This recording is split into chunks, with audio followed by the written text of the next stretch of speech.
الحمد للہ وحدہ والصلاة والسلام علی من لا نبی بعدہ اما بعد فاعوذ باللہ من الشیطان الرجیم بسم اللہ الرحمن الرحیم قال اللہ تبارک و تعالی فی الکلام المجید والفرقان الحمید ان اللہ وملائکتہ یصلون علی النبی یا ایہا الذین آمنوا صلوا علیہ وسلموا تسلیما اللہم صل علی سیدنا و نبینا ومولانا محمد صلاۃ و سلام علیک یا سیدی یا رسول اللہ وعلی آلک و اصحابک یا خاتم النبیین۔ اللہ تبارک و تعالیٰ کی حمد و ثنا کے بعد نبی اکرم نور مجسم شفیع معظم صلی اللہ تعالی علیہ وسلم کی بارگاہ مقدسہ میں درود و سلام کا ہدیہ پیش کر لینے کے بعد بحمد اللہ تعالی درس قرآن کی 5ویں نشست کے ساتھ آپ کے سامنے حاضر ہونے کا موقع میسر آیا۔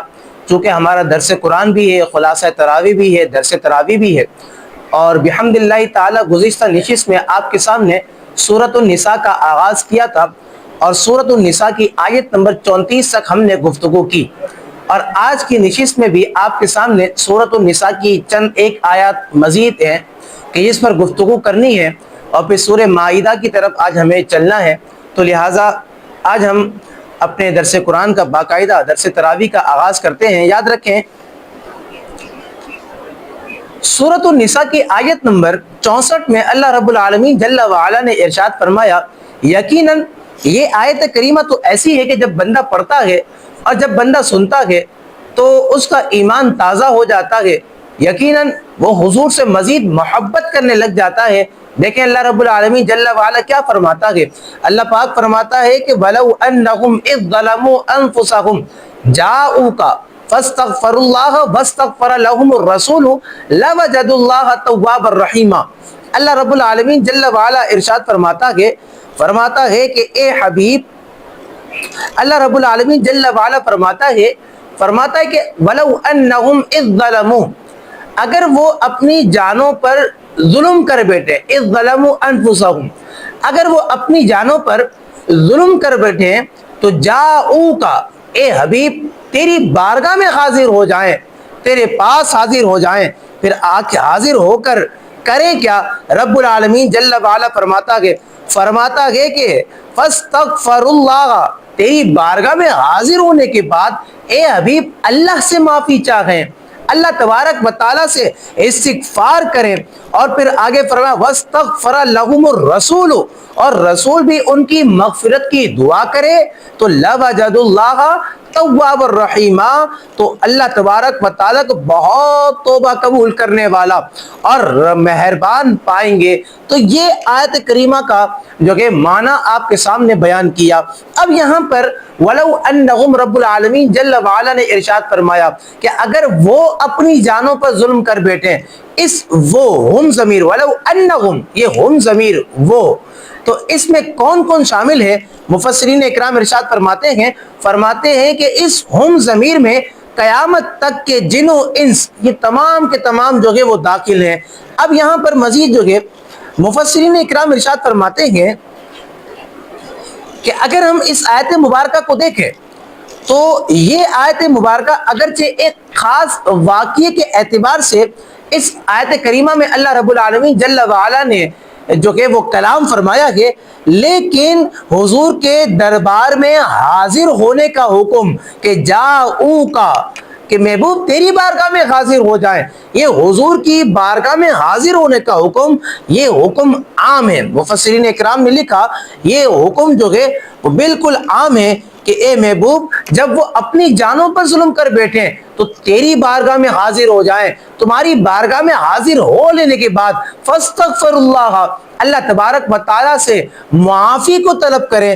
اللہ اکبر۔ آگے مزید ہم اس آیت کریمہ پر گفتگو کریں تو یاد رکھیے گا یہاں پر مفسرین اکرام ارشاد فرماتے ہیں کہ یہ حکم یعنی حضور کے دربار میں حاضر ہونے کا حکم یہ حضور کی ظاہری حیات میں بھی تھا، اور حضور کریم علیہ الصلوۃ والسلام نے جب وصال ظاہری فرمایا اب بھی یہ حکم عام ہے، یعنی دونوں اعتبار سے یہ حکم ہے،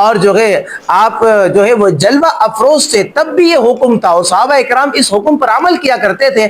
اب جب حضور کریم علیہ الصلوۃ والسلام نے دنیا سے ظاہری پردہ فرمایا تب بھی آج کے مسلمان جو ہے قرآن مجید فرقان حمید کے اس حکم پر عمل کرتے ہوئے سرکار کریم علیہ الصلوۃ والسلام کی مبارک بارگاہ میں حاضر ہوتے ہیں. اور یہ حاضر ہونا یہ صرف ہمارے اندر ہی جو ہے نہیں بلکہ یہاں پر مزید جو ہے مفسرین اکرام نے اس آیت کریمہ کے ضمن میں اس بات کو لکھا.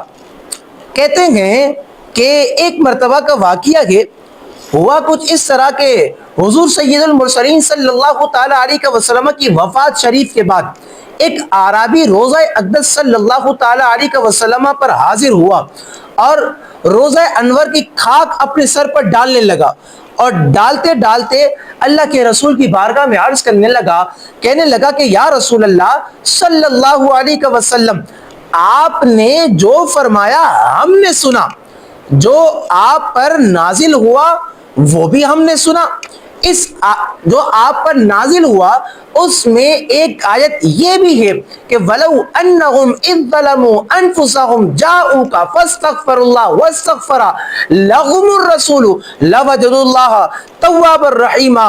یا رسول اللہ ہم نے اس کلام کو سنا ہے یا رسول اللہ ہم نے اس آیت کو بھی سنا ہے یا رسول اللہ بے شک میں نے اپنی جان پر ظلم کیا ہے اور میں آپ کی بارگاہ میں حاضر ہوں. میں اللہ تبارک و تعالیٰ سے اپنے گناہوں کی بخشش چاہنے کے لیے آپ کی بارگاہ میں جو ہے وہ حاضر ہوا ہوں.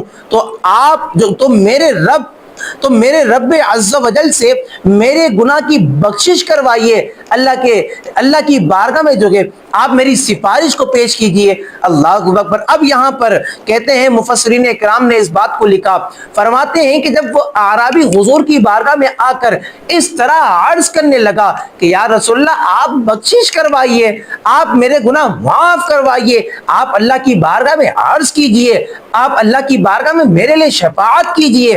کہتے ہیں اس نے کہا روضہ اقدس سے ندا آئی کہ جا اللہ تبارک و تعالیٰ نے تیرے گناہوں کو بخش دیا ہے جا اللہ تبارک و تعالیٰ نے تیرے گناہوں کو معاف فرما دیا ہے تیری بخشش کر دی. اللہ اکبر. تو یاد رکھیں حضور کے وفات کے بعد بھی حضور کے وصال ظاہری کے بعد بھی جو کہ صحابہ اکرام کا اور دیگر تابعین و تبع تابعین کا یہ معمول رہا کہ وہ حضور کریم علیہ الصلوۃ والسلام کی بارگاہ میں حاضر ہوا کرتے اور حاضر ہو لینے کے بعد رب کی بارگاہ میں جو ہے معافی مانگا کرتے اور رسول کریم علیہ الصلوۃ والسلام کی بارگاہ میں جو ہے سفارش کے لیے شفاعت کے لیے عرض کیا کرتے. اللہ اکبر. یاد رکھیں جب بندہ حضور کے دربار میں حاضری دینا تو وہ حاضری کا بھی ایک طریقہ ہونا چاہیے اور یہ طریقہ خود قرآن ہمیں بتاتا کہ جاؤکا فاستغفر اللہ واستغفر لهم الرسول رسول بھی ان کی سفارش کرے. اللہ اکبر. میرے دوست بزرگوں یاد رکھیے گا جب حضور کی بارگاہ میں حاضری ہونا تو حاضری سائلانہ ہونی چاہیے حاضری جو ہے یا عاجزانہ ہونی چاہیے عاجزی یہ مجرمانہ ہونی چاہیے اس طرح ہونی چاہیے جیسے کہ داتا کے دروازے پر فقیر حاضری دیتا ہے.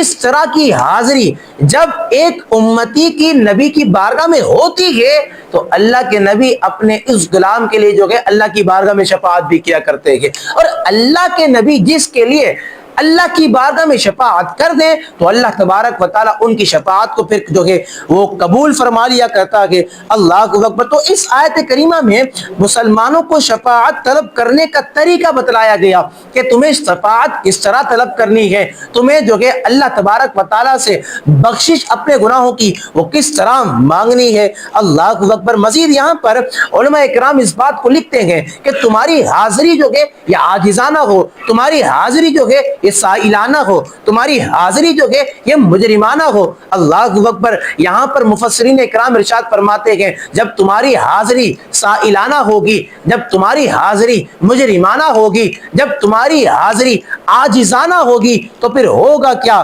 ہوگا یہ کہ جب تم عرض کرو گے کہ یا رسول اللہ آپ جو ہے اللہ کی بارگاہ میں شفاعت کریں تو یہ بارگاہ کوئی عام بارگاہ نہیں ہے یہ جگہ کوئی عام جگہ نہیں. علماء نے تو اس بات کو بھی لکھا فرماتے ہیں کہ آپ کی بارگاہ تو یہ رب کی بارگاہ ہے، آپ کی رضا تو یہ رب کی رضا ہے، آپ کے دربار میں حاضری دینا گویا کہ یہ رب کے دربار میں حاضری دینا ہے۔ اللہ اکبر۔ اس آیت کریمہ کے ضمن میں مفسرین اکرام نے، علماء اکرام نے بڑے بڑے واقعات کو لکھا ہے۔ میں اختصار کا دامن تھامتے ہوئے صرف آپ کو اس بات پر جو ہے ان اشعار کے ساتھ جو ہے اس آیت کو مزید سمجھانا چاہتا ہوں کہ رب العالمین جل وعلا نے فرمایا نا کہ اگر وہ اپنی جانوں پر ظلم کر بیٹھیں تو اے محبوب تیرے دربار میں حاضر ہو جائیں، اللہ سے معافی چاہیں، رسول بھی ان کی سفارش کرے تو وہ اللہ کو بہت توبہ قبول کرنے والا اور رحمت کرنے والا پاؤ گے۔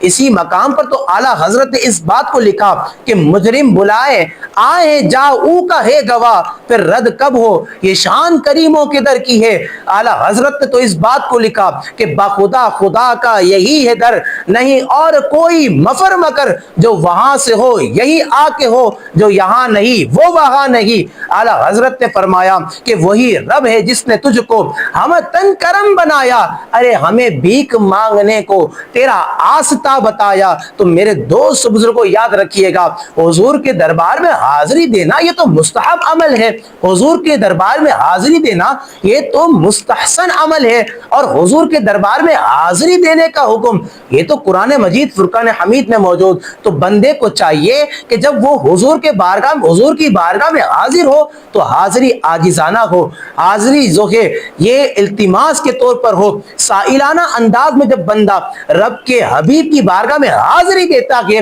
تو اللہ کے نبی ایسے بندے کی شفاعت اللہ کی بارگاہ میں کر دیا کرتے ہیں۔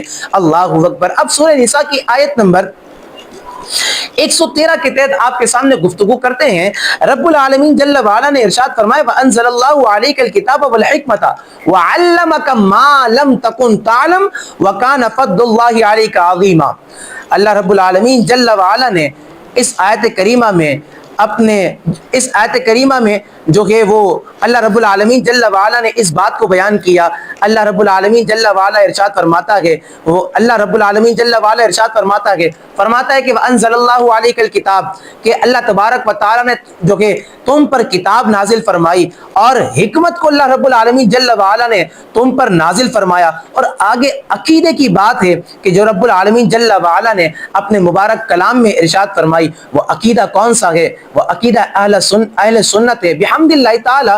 ویسے تو دیکھا جائے اہل سنت کے جتنے بھی عقائد ہیں وہ بحمد اللہ تعالی قرآن و حدیث سے بالکل واضح ہے۔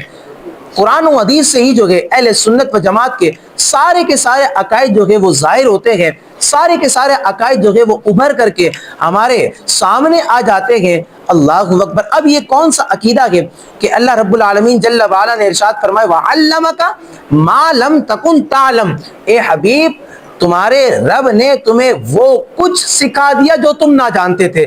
وَكَانَ فضل اللہ علیک عظیما، یہ اللہ کا عظیم فضل ہے تم پر۔ اللہ اکبر۔ امام ابن جریر رحمت اللہ تعالی علیہ وَعَلَّمَكَ مَا لَمْ تَكُنْ تَعْلَمْ اس آیت کے تحت فرماتے ہیں کہ اللہ رب العالمین جل وعلا نے جو فرمایا نا وَعَلَّمَكَ مَا لَمْ تَكُنْ تَعْلَمْ، اے حبیب تمہارے رب نے تمہیں وہ سب سکھا دیا مَا لَمْ تَكُنْ تَعْلَمْ جو تم نہ جانتے تھے۔ امام ابن جریر طبری رحمت اللہ تعالی علیہ فرماتے ہیں کہ تمام اولین اور آخرین کی خبریں اور ما کانا و ما یکون پر اللہ تبارک و تعالی نے اگر مطلع فرمایا ہے تو آمینہ کے لال پیارے مصطفیٰ کو مطلع فرمایا ہے۔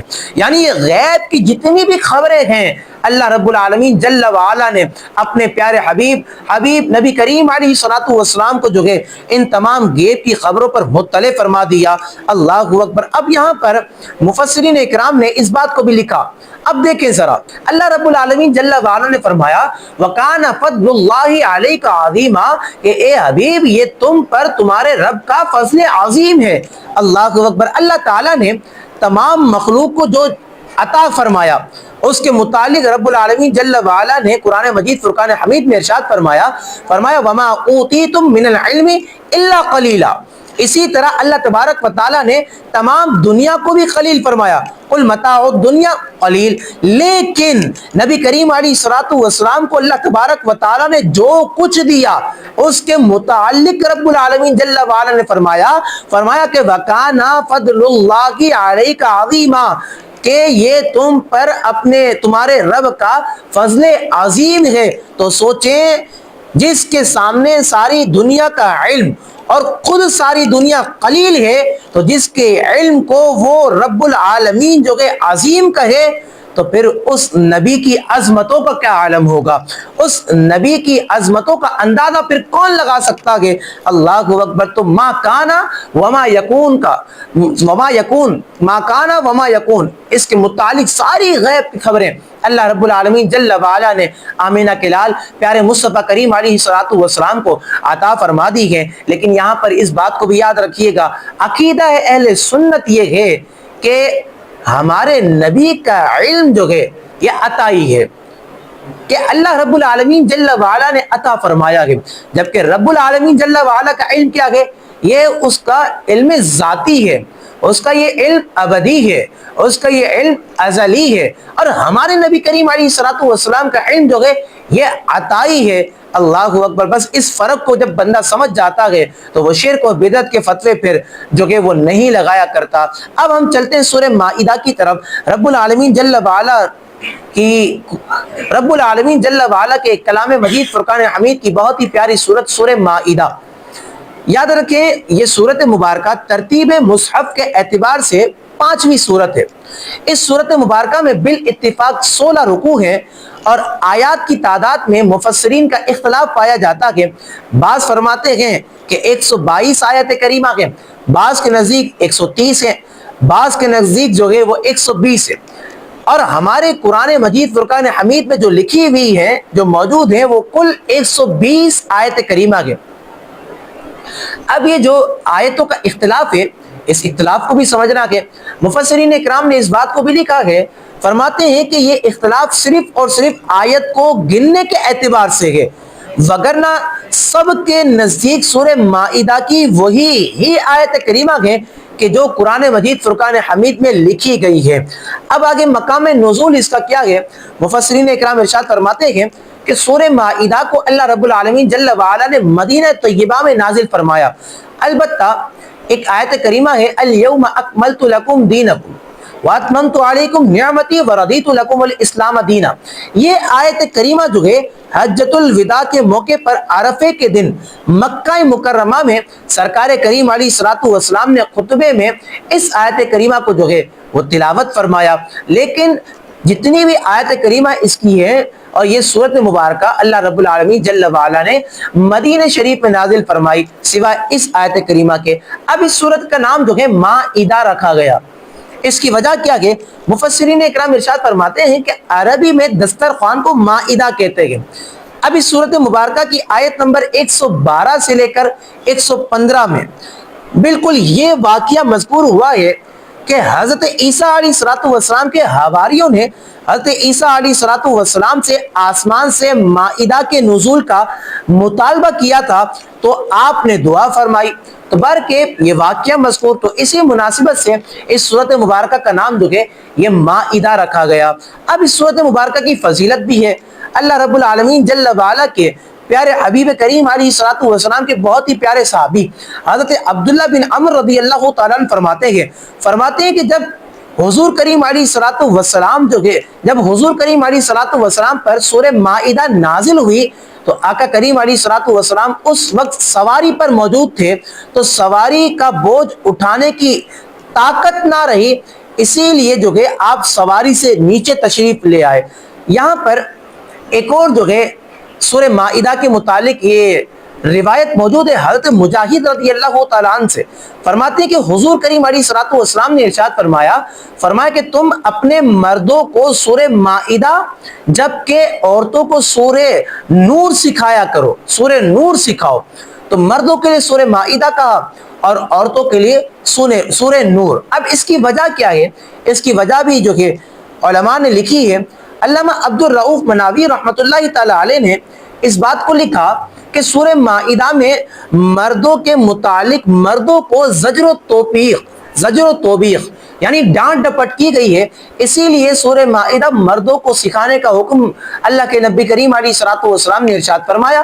اسی طرح سورہ نور میں جو کہ عورتوں کو زجر و توبیخ یعنی کہ ڈانٹ ڈپٹ کی گئی ہے، اسی لیے عورتوں کو جو کہ سورہ نور سکھانے کا حکم جو کہ نبی کریم صلی اللہ علیہ وسلم نے ارشاد فرمایا۔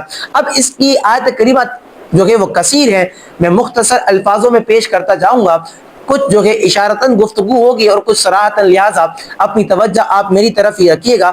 آیت نمبر 3 میرے رب العالمین جل وعلا نے فرمایا الیوم اکملت لکم دینکم واتممت علیکم نعمتی ورضیت لکم الاسلام دینا۔ رب العالمین جل وعلا نے یہاں پر کلام مجید فرقان حمید میں ارشاد فرمایا کہ آج میں نے تمہارے لیے تمہارا دین مکمل کر دیا اور میں نے تم پر اپنی نعمتیں پوری کر دی اور تمہارے لیے اسلام کو جو ہے اسلام کو دین پسند کر لیا۔ اب یہاں پر صرف ایک توجہ آپ کو جو کہ وہ دلوانا چاہتا ہوں جو کہ بہت ہی اہم ترین ہے، یاد رکھیں رب تعالیٰ نے فرمایا الیوم اکملت لکم دینکم، آج میں نے تمہارے لیے تمہارے دین کو مکمل کر دیا۔ تو دین مکمل ہو چکا ہے، دین کو رب العالمین جل وعلا نے مکمل فرما دیا ہے۔ اب جب دین مکمل ہو چکا ہے تو پھر یاد رکھیں کسی بھی دوسرے نبی کی ضرورت نہیں پڑتی، کسی بھی دوسرے نبی کی ضرورت نہیں ہے، کیونکہ دین مکمل ہو چکا ہے۔ تو دین کا مکمل ہونا بھی اس بات کی دلیل ہے کہ اللہ تبارک و تعالیٰ نے ختم نبوت کا تاج سجایا ہے تو آمینہ کے لال پیارے مصطفیٰ کریم علیہ الصلوۃ والسلام کے سر پر سجایا ہے۔ اب اسی سورۃ مبارکہ کی آیت نمبر 6 رب العالمین جل وعلا نے فرمایا کہ یا ایھا الذین آمنوا اذا قمتم الی الصلاۃ فاغسلوا وجوہکم وایدیکم الی المرافق وامسحوا برؤوسکم وارجلکم الی الکعبین۔ رب العالمین جل وعلا نے ارشاد فرمایا کہ اے ایمان والو، جب تم نماز کے لیے کھڑے ہو یعنی جب تم نماز کا ارادہ کرو تو اپنے چہرے کو دو، اپنے ہاتھوں کو دو جو کہ وہ کونیوں تک، اور اپنے سروں کا مسح کرو اور اپنے جو کہ پاؤں کو دو ٹخنوں تک۔ تو یہ آیت کریمہ میں اللہ رب العالمین جل وعلا نے وضو کے 4 فرائض کو جو ہے وہ بیان فرمایا ہے، تو آیت بھی آپ کے سامنے بتلا دی۔ تو وضو کے 4 فرائض جس آیت میں اللہ رب العالمین جل وعلا نے ارشاد فرمائے وہ سورہ مائدہ کی آیت نمبر 6۔ اب آیت نمبر 15 میں رب العالمین جل وعلا نے ارشاد فرمایا قد جاءکم من اللہ نور و کتاب مبین۔ رب العالمین جل وعلا نے ارشاد فرمایا کہ تحقیق تمہارے پاس اللہ کی طرف سے نور آیا اور روشن کتاب آئی، کتاب مبین آئی۔ اب نور سے مراد کیا گیا؟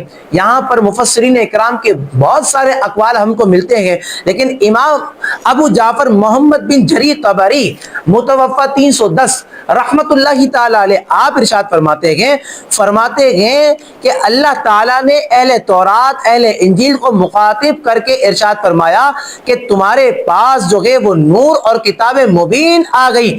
نور سے مراد آمینہ کے لال پیارے مصطفیٰ کی ذات مبارکہ ہے، اور کتاب مبین سے مراد جو ہے وہ قرآن مجید ہے۔ اسی طرح علامہ سید محمود آلوسی رحمت اللہ تعالی علیہ نے اس مقام پر اس بات کو لکھا، آپ فرماتے ہیں کہ نور سے مراد نور عظیم ہے جو تمام انوار کا نور ہے۔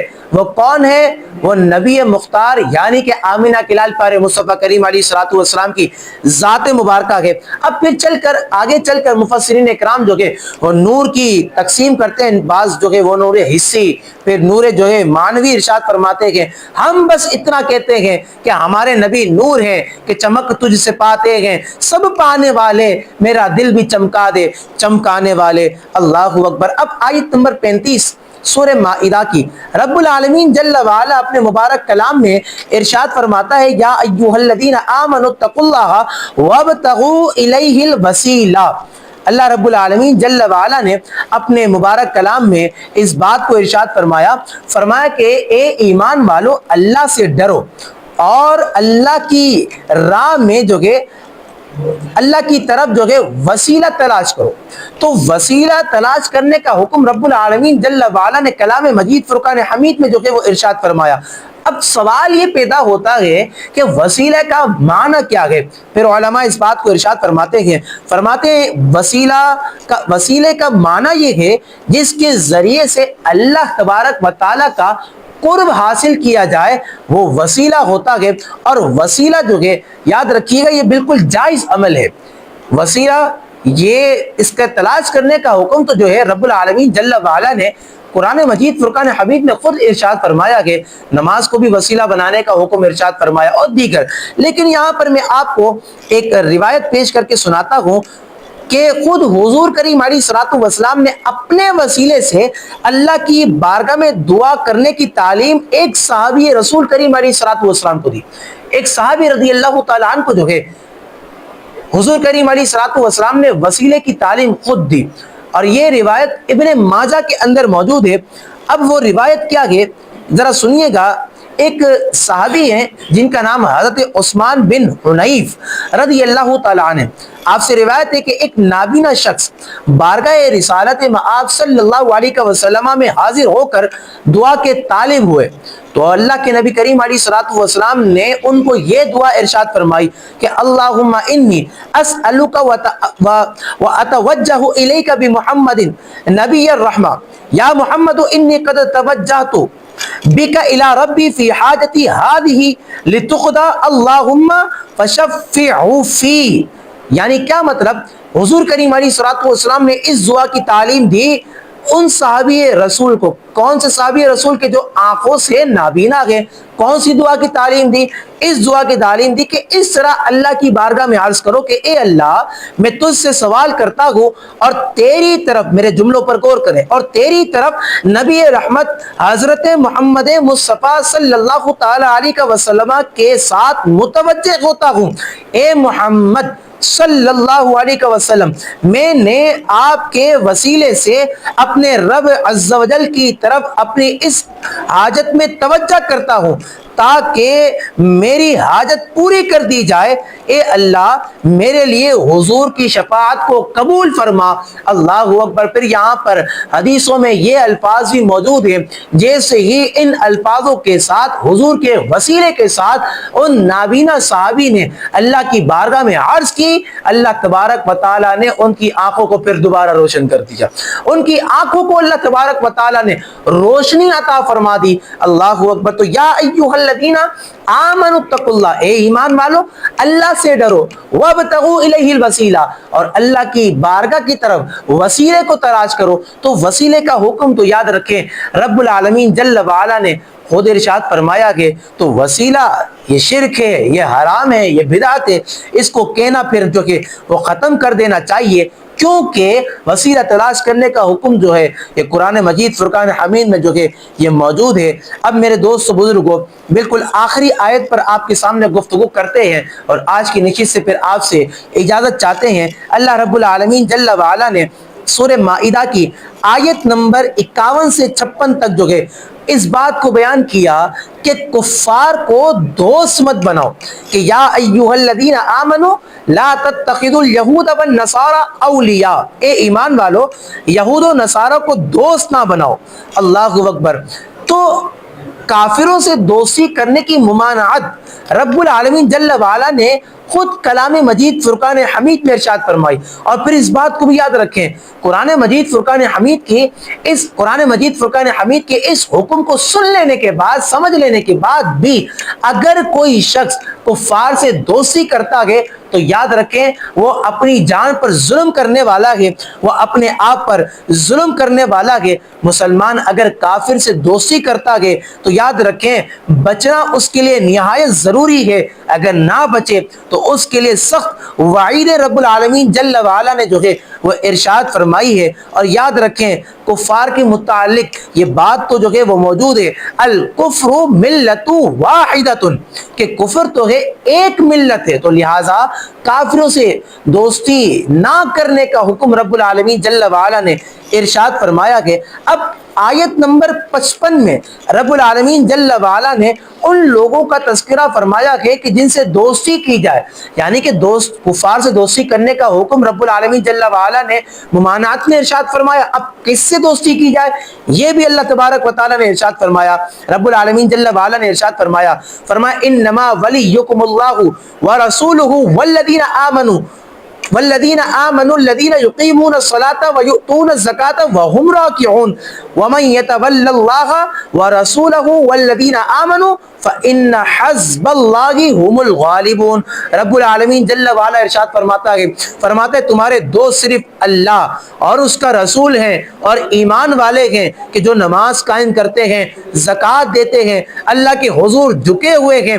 اور یاد رکھیں جب بندہ اللہ کو دوست بناتا ہے، جب بندہ اللہ کے نبی کو دوست بناتا ہے، جب ایک مسلمان دوسرے مسلمان کو دوست بناتا ہے، نتیجہ کیا ملتا ہے، فائدہ کیا ملتا ہے؟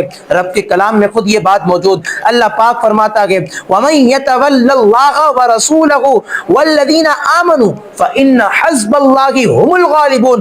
رب تعالیٰ فرماتا ہے جو اللہ اور اس کے رسول اور مسلمانوں کو اپنا دوست بنا لیں، دوست بنائے تو بے شک اللہ ہی کا گروہ تو غالب ہے۔ اللہ اکبر۔ تو یاد رکھیں ان لوگوں سے دوستی کرنا، ان لوگوں سے دوستی کرنا کہ جو نماز قائم کرتے ہیں، ان لوگوں سے دوستی کرو کہ جو زکوٰۃ دیتے ہیں، ان لوگوں سے دوستی کرو کہ جو دین پر چلنے والے ہیں۔ کفار یہ ہمارے دین کے نہیں ہیں، کفار جو ہے ہمارے ہم خیال نہیں ہیں، تو لہٰذا ان سے دوستی نہ کرنے کا حکم رب العالمین جل وعلا نے ارشاد فرمایا ہے۔ یہیں پر جو ہے ہم اپنے آج کی اس گفتگو کا اختتام کرتے ہیں، پھر ایک نئی صورت کے ساتھ آپ کے سامنے جو ہے دوبارہ حاضر ہوں گے۔ دعاؤں میں یاد رکھیے گا۔ وآخر دعوانا ان الحمد للہ رب العالمین۔